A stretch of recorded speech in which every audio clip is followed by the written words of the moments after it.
an industry secret in the field you work in.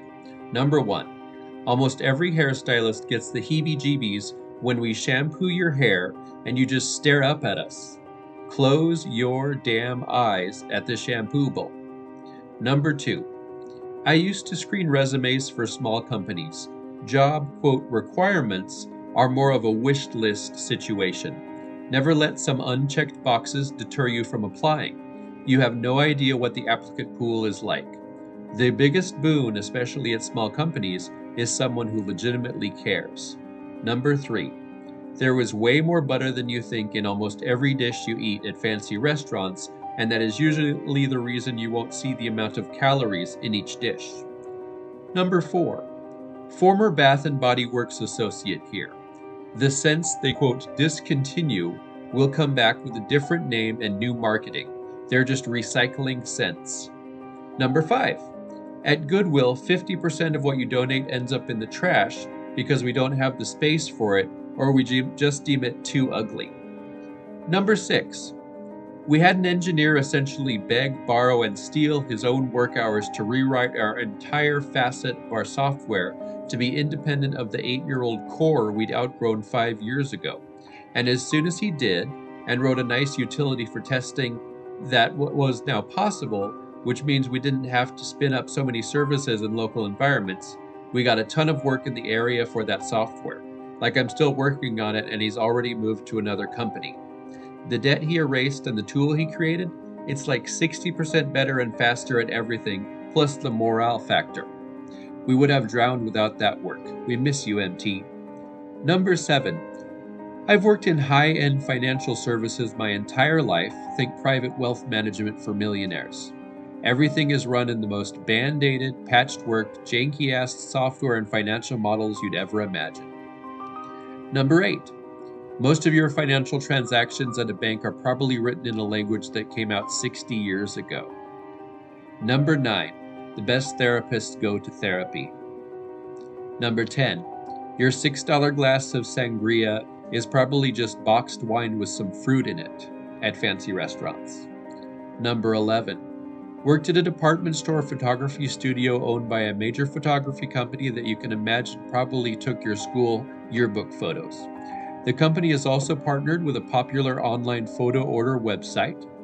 Notice how quickly we write down a price, strike it out, and write a new price as the deal? Yeah, that's pretty much just the price that everyone gets. We aren't doing the math that fast. We have it memorized because almost everyone that comes in has a 40% off coupon. Don't come in without a coupon. There's always a coupon on the website. If you end up paying for sitting fees, it's because you just didn't go to our website. Number 12. Not an industry I work in per se, but I used to be in a sales role. One of my customers was a milk bottling plant. I was somewhat surprised that they were putting the exact same milk in both organic and non-organic cartons. Turns out all their milk is organic, but in order to not miss out on the sales of non-organic milk, they just bottle them differently and sell them at different prices. Number 13. Amusement park ride operator here. If your kid is crying and you want us to stop the ride, even if we want to, it's not going to stop immediately. The carousel will spin a few more circles or the ship will swing a few more times before stopping. The only exception is the emergency stop, which will absolutely mess up the ride for a while if we press it. Hence, we only use it in an actual life-threatening situation. The best thing you can do is to try to get your kid to calm down as the ride comes to a stop, and no yelling "stop the ride" at us, because that doesn't make us stop it any faster. Number 14. Nobody uses bots to inflate metrics more than the most popular players in the entertainment industry. All the numbers are fake, including sales. Number 15. It costs about $200,000 to put your own book on the top of the New York Times bestseller list. All you have to do is buy a lot of copies yourself. And if the bestseller status helps you sell more books, you can make the $200,000 back by selling the big stock of your books you've collected. Number 16. RV technician here. Shit is designed to start breaking after around 44 uses. Most RV owners use their trailers on weekends, but not every weekend, so that 44 uses on average stretches between 2 and 3 years. Number 17. At Goodwill, we don't clean anything that we sell, and we get some really gross stuff that touches everything else.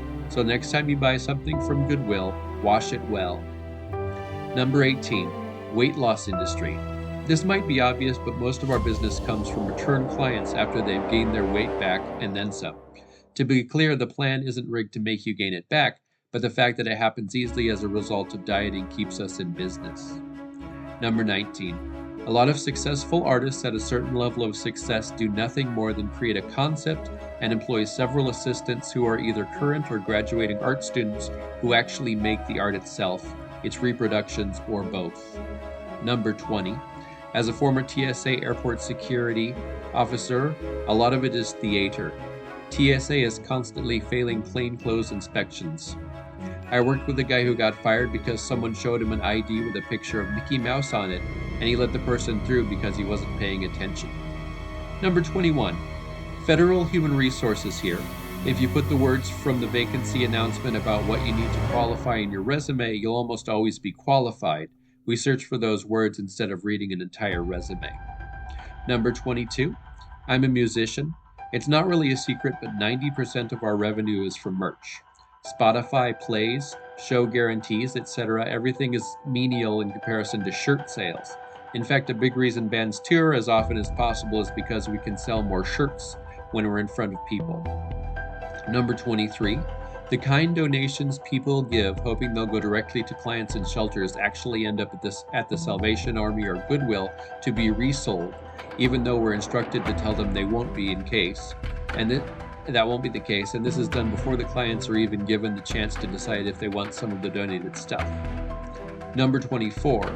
As a master and social work student who worked with kids for 5 years, I tell everyone who wants to work with kids that they better be prepared to work with parents.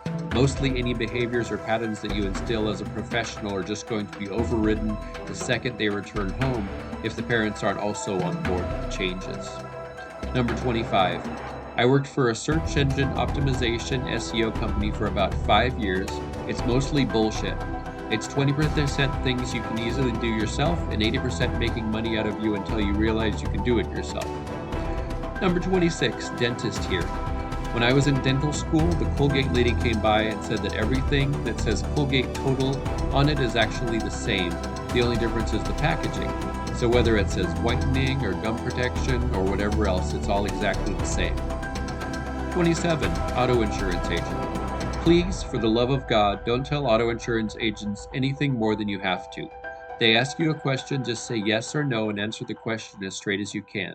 If you go on and on about your life story, you will probably end up saying something you don't have to and end up making your rate higher and getting yourself declined. We want you to get the policy as cheap as possible. Only tell us what you need to know and don't say anything else. Number 28. The fruits and veggies you buy at the grocery store, wash them. Number 29. Teacher. Parents are more of a hassle than the students. I doubt that is a secret, but there it is. Number 30. A huge portion of online reviews, ratings, social media presence, etc. that you see for any given company are false, paid for, or done by multiple accounts controlled by us. This includes a company's Glassdoor page, fake reviews about how great it is to work there so that the million negative reviews don't crush their page. Alright, thank you so much for watching. This is something I'm doing that's a little bit different, but I think it's a lot of fun. Please like and subscribe, and have a wonderful day.